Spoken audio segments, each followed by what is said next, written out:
और अन्य सभी मंच पर विराजमान सभी हमारे आदरणीय और माननीय सम्माननीय को नमन करते हुए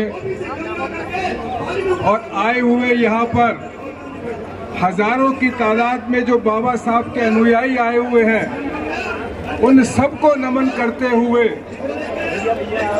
आज के इस सफल कार्यक्रम की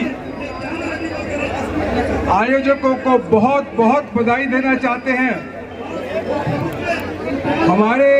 हमारे इन सभी नेताओं ने, जिनका नाम हमने अभी उल्लेख किया है, जिनके नामों का, वो सारे के सारे नेता, सारे के सारे अगुवाई करने वाले कार्यकर्ता, सारे सामाजिक सोच रखने वाले बंधु, सब के सब इस कार्यक्रम के आयोजन के लिए बहुत बहुत बधाई के पात्र हैं। और आप इस कार्यक्रम में इतनी भारी संख्या में आए हैं, आप भी बहुत बहुत बधाई के पात्र हैं, बहुत बहुत साधुवाद के पात्र हैं, बहुत बहुत धन्यवाद के पात्र हैं। अभी वक्ताओं का काफी बड़ी संख्या है, इसलिए हम ज्यादा समय लेना नहीं चाहेंगे आपका। हम सिर्फ यही कहना चाहते हैं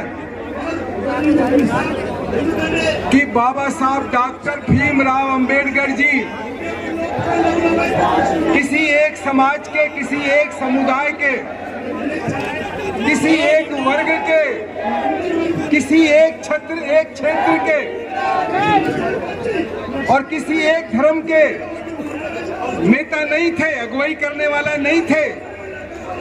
उनको पूरी दुनिया उनको आज मानती है। दूसरे समाज के लोग भी, दूसरे धर्म के लोग भी आज उनका उतना ही सम्मान करते हैं जितना सम्मान आप और हम करते हैं।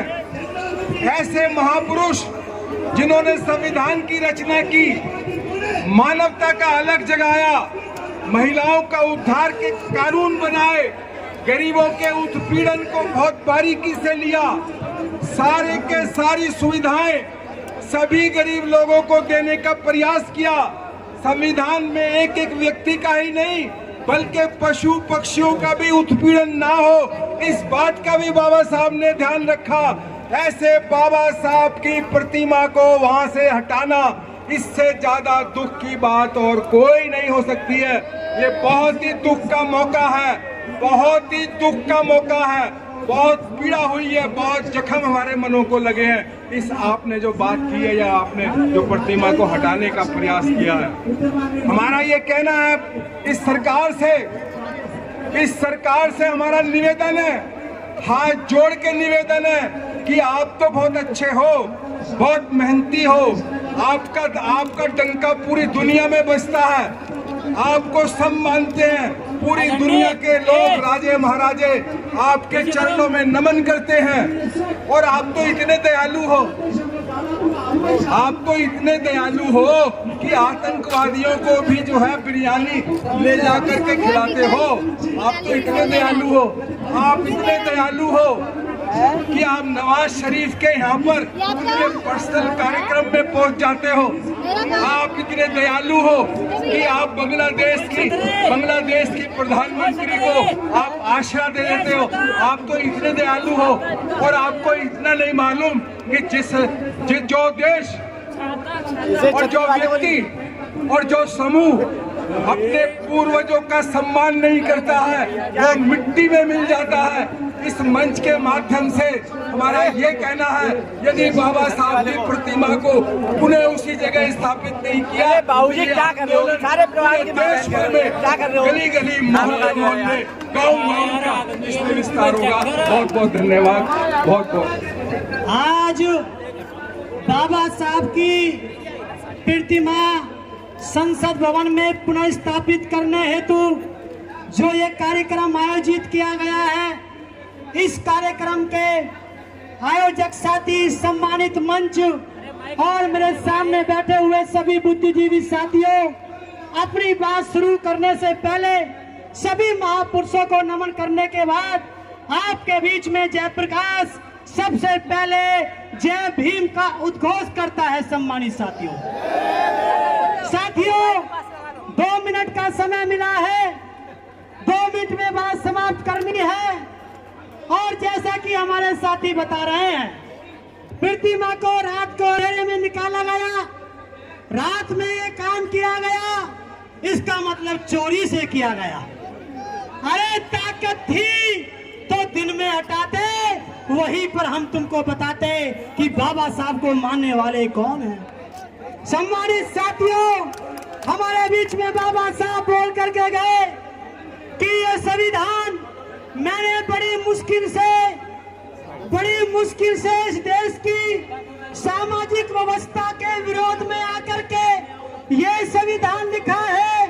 पूरी दुनिया में उस देश की सामाजिक व्यवस्था का विरोध करते हुए कहीं पर भी कोई संविधान नहीं लिखा गया। लेकिन जब मैंने अध्ययन किया, इस देश की जातिवादी सामाजिक व्यवस्था आपको गुलाम बनाती है, तो मैंने इस व्यवस्था के खिलाफ आपको संविधान बना करके दिया और ये कहा, अगर तुम संविधान पर चलोगे, इस सामाजिक व्यवस्था का भी परिवर्तन कर दोगे और सत्ता का भी परिवर्तन कर दोगे। आप लोग, आपके हाथ में है सत्ता परिवर्तन करना। मेरे सम्मानित साथियों, बाबा साहब ने कहा, अंबेडकर को दबाने का प्रयास मत करना। विरोधी लोगों, अंबेडकर को दबाने का प्रयास मत करना।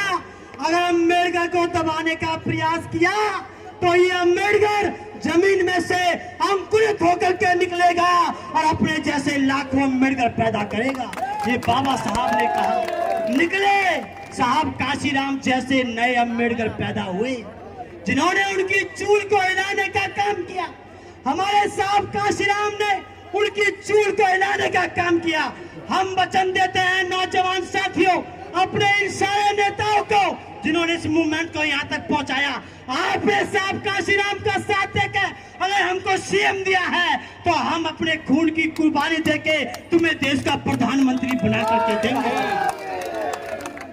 इसलिए मेरा आपसे निवेदन है, मैं मंच का ध्यान रखता हूँ, फिर कभी आपके बीच में रखूंगा। कहना चाहता हूँ आखिर में, हम तख्त भी बदल देंगे, हम ताज भी बदल देंगे, या तो प्रतिमा वहीं लगा दो वरना तुम्हारी सरकार भी बदल देंगे। आपका बहुत बहुत धन्यवाद। जय भीम, जय भारत, धन्यवाद। बीपी मौर्य संसद में पहुंचे तो उन्होंने इस संसद की ईंट से ईंट बजा दी। उनका सबसे बड़ा सवाल था, जो देश और संसद बाबा साहब के संविधान से बनता है, हर किसी की यहाँ मूर्ति लगी है, उस आदमी की नहीं लगी जिसका नाम बाबा साहब डॉक्टर बी.आर. अम्बेडकर है।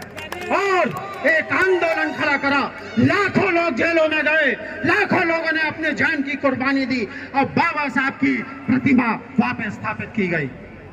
और जब ये आंदोलन कर रहे थे बीपी मौर्य जी, तो डॉक्टर राम मनोहर लोहिया जी ने मेरे पिताजी से पूछा कि बुद्ध प्रिय, तुम तो मूर्ति पूजा में विश्वास नहीं करते, तो तुम इसका समर्थन क्यों करते हो?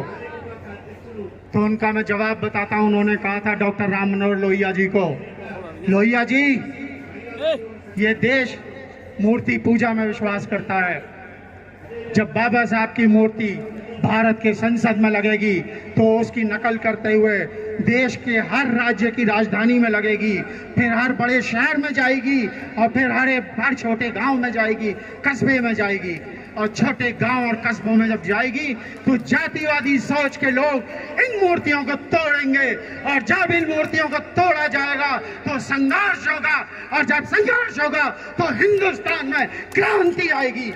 यह प्रतिमा भारत के मानववादियों को एक चुनौती है हमारी। यह प्रतिमा एक प्रतीक है हमारे स्वाभिमान की।